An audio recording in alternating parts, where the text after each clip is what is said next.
और सीधे आपको विदेश मंत्रालय की प्रेस कॉन्फ्रेंस पे लेकर चलते हैं। Indian aircraft. Why have they not shared the evidence or the video with the international media, even after more than 1 week? Questions should be asked to them as to where the fuselage of the aircraft is and what has happened to the pilots.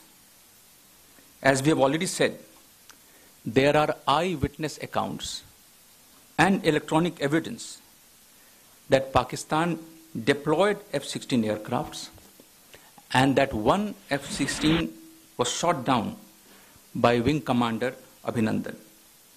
Evidence of the use of AMRA missile, which can only be deployed on the F-16 with Pakistan, has also been shown to the media. Pakistan should explain why it continues to deny that its F-16 aircraft has been shot down.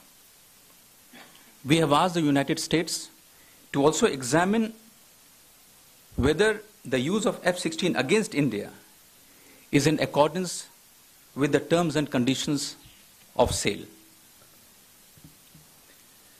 Since the Pulwama attack, the international community has stood with India in their condemnation of the attack, as well as in asking Pakistan to take concrete action against terrorists and terror infrastructure in territories under the control of Pakistan.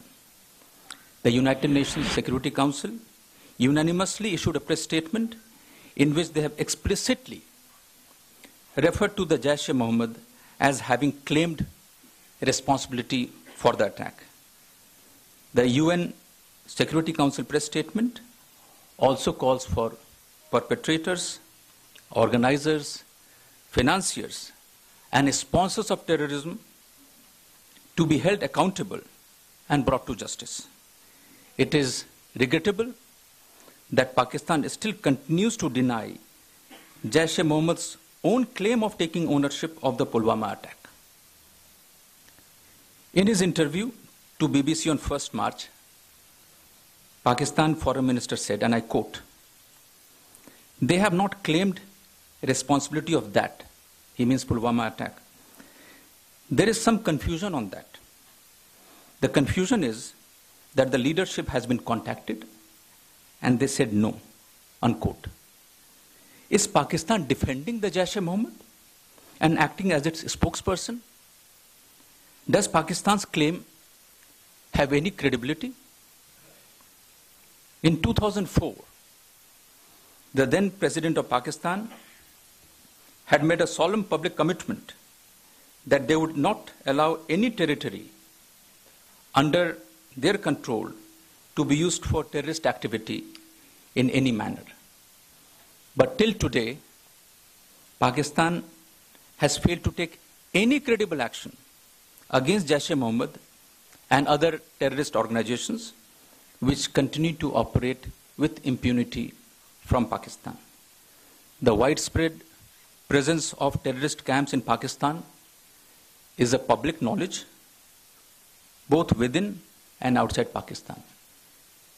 Repeated requests by us and the international community for Pakistan to take action against such groups has been met with denial.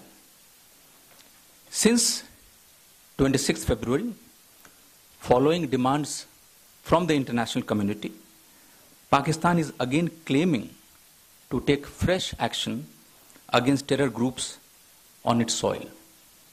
In an interview to CNN on 28 February, the Foreign Minister of Pakistan has said, and I quote, "Well, he, which is Masood Azhar, is in Pakistan, according to my information," unquote.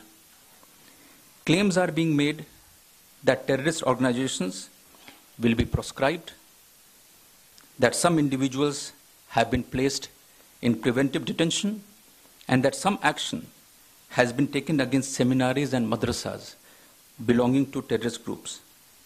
We are seeing the same script that has been played out earlier. After the terrorist attacks on our parliament in December 2001, after the Mumbai terrorist attack in November 2008 and the attack on Pathankot Air Base in January 2016. Pakistan claims to proscribe groups and individuals, but this is confined only on paper. Actually, terrorist groups and individuals continue their activities without hindrance. Pakistan has not shown any serious intent to address the legitimate concerns of India and the international community. Despite the media interviews by Pakistan's foreign minister and former president Musharraf acknowledging the presence of Jaish-e-Mohammed in Pakistan, the spokesperson of the Pakistani armed forces openly denied the presence of Jaish-e-Mohammed in Pakistan in an interview on 6th March. This statement is a sufficient proof that Pakistan still remains in a state of denial. We remain resolute in a determination to persuade the international community of the necessity of compelling Pakistan to move beyond mere words and to show credible, verifiable, and sustained actions. We have and we will continue to act with responsibility and maturity. Our armed forces continue to maintain strict vigil and will remain determined in the defense of the nation and its citizens. If Pakistan claims to be a Naya Pakistan with a Nayi Soch, it should demonstrate Naya action against terrorist groups and terror infrastructure on its soil and end cross-border terrorism in support of its claims. Thank you. I now open the floor to questions. Siddhant, and then we will move on. Yeah, please. So we have seen the MEA release last night. Our High Commissioner is going back to Islamabad. The Pakistani High Commissioner is coming back to India. Is it right to say that the worst is over, the de-escalation has happened between the two countries? Siddhant, there was never an escalation from our side. I have made it very clear, Foreign Secretary has made it clear in his statement, that our strike was not a military operation, but a counter-terrorism operation against Jaish-e-Mohammed. This was necessitated by the lack of action by Pakistan on the perpetrators of Pulwama attack and on credible intelligence information about more imminent attacks on India by those who were being trained in Balakot. On the contrary, the escalation was done by Pakistan. Yes, please. Ravish, please allow me. First is on Pakistan.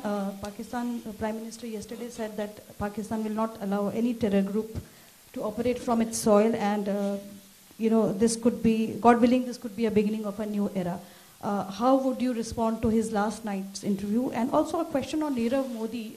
We are not seeing much of action against Modi compared to what we saw against Mr. Vijay Mallya.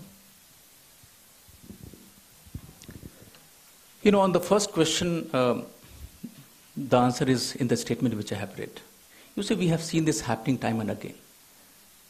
As I mentioned, that the same script is repeating again. You see, so Pakistan has to now move ahead beyond mere words and take some credible, verifiable, and sustained actions against terrorists and terror groups. So that is what they have to do. And on the second one, you see, you are aware that we have made a request based on information received from ED and CBI.